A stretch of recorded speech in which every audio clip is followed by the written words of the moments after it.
Voters do not agree with these despicable women on The View. They are wildly out of touch with the vast majority of Americans, and frankly, they should seek immediate help. So White House Press Secretary Karoline Leavitt announced that the Associated Press has been banned from the Oval Office for not honoring the recent renaming of the Gulf of Mexico to the Gulf of America.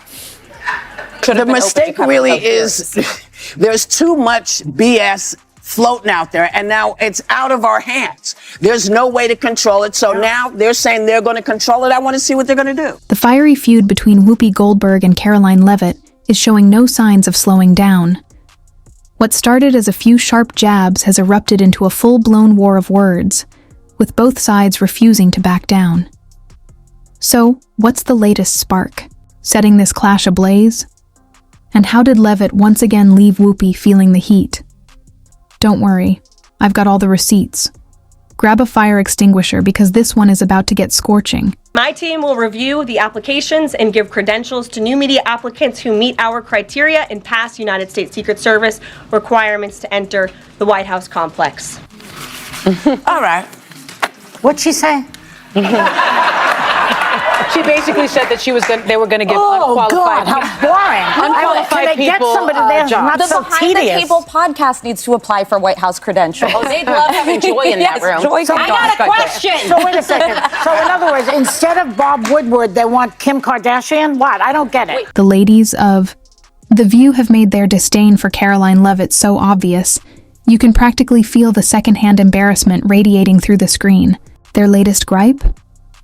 Leavitt simply pointed out that the Trump administration opened White House access to new media, including independent podcasters who met certain criteria. Sounds straightforward, right? Well, not in the bizarre alternate reality of Joy Behar. Somehow in her mind this translates to Kim Kardashian casually waltzing into the press room. How did we get here? No one knows. But according to Behar, welcoming new media is the equivalent of kicking out legendary journalists like Bob Woodward to make room for reality TV stars.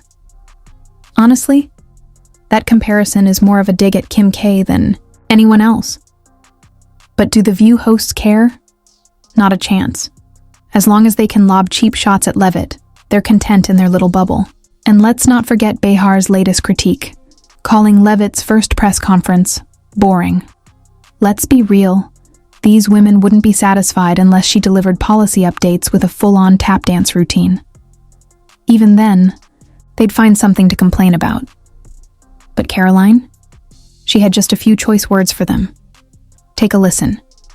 Be unequivocally clear about that. And watching this clip, I couldn't help but think how ironic that Whoopi Goldberg and Joy Behar and the rest of the ladies on The View spend their time calling Republicans the conspiracy theorists. But they have been wrong about everything they have said over the last couple of years. Just a gaping void where their usual Leavitt bashing segment used to be. They never saw it coming. And for the first time, they were forced to sit with their defeat. But social media didn't stay quiet.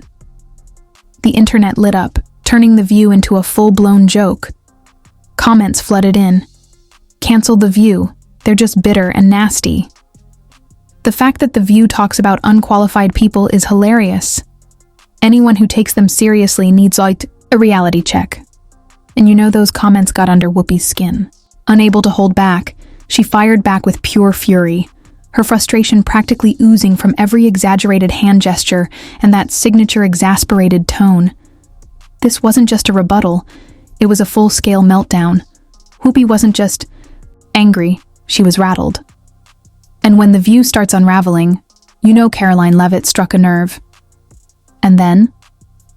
Well, that's when Leavitt dropped her next comeback. It really is, there's too much BS floating out there, and now it's out of our hands. There's no way to control it, so now they're saying they're going to control it. I want to see what they're going to do. I want to see who they're going to invite into this, because quite honestly, I like when we're held to standards. I don't always like the way they do it, but we have to have ourselves together. We can't just say stuff in spite of what they tell you. We can't just spout stuff. So I want that for everybody. And if they're going to guarantee that they're at the briefing, then I'll... You could practically see Whoopi's veins bulging as she erupted in pure rage, her hands flailing like she was conducting some kind of invisible orchestra.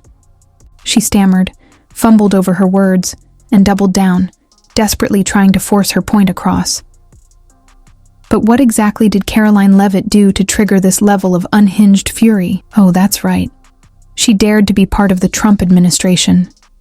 The mockery, the condescending tone, the over-the-top outrage, it's almost hard to believe.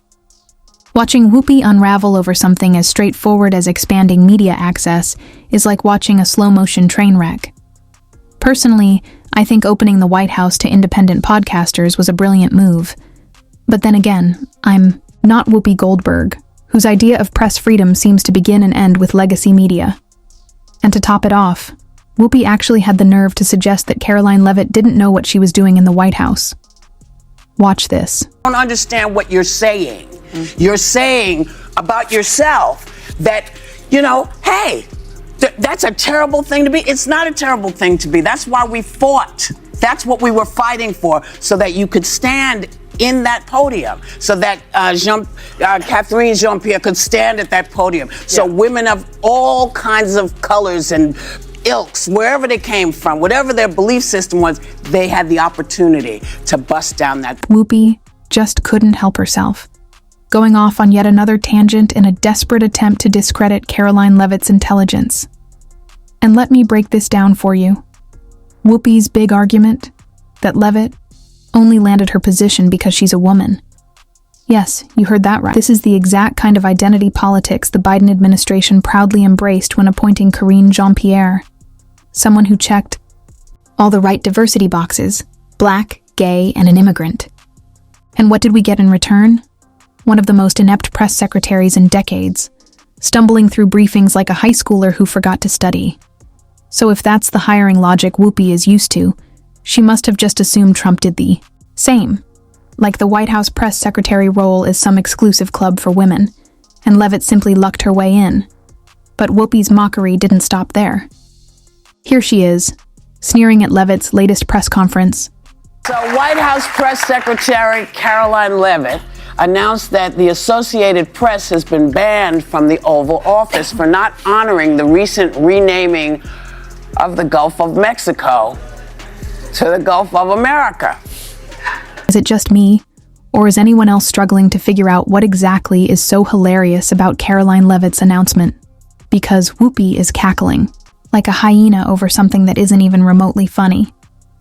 Here's the deal. Trump renamed the ocean to the Gulf of America, which honestly makes sense.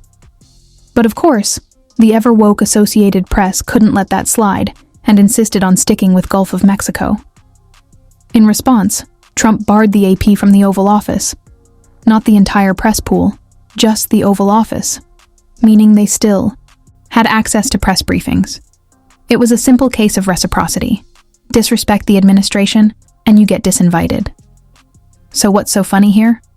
Absolutely nothing. But then again, this is Whoopi Goldberg we're talking about, desperately fishing for anything to mock Karoline Leavitt over, even if it means forcing laughter at something completely unremarkable. It's the kind of out-of-touch, performative nonsense that perfectly sums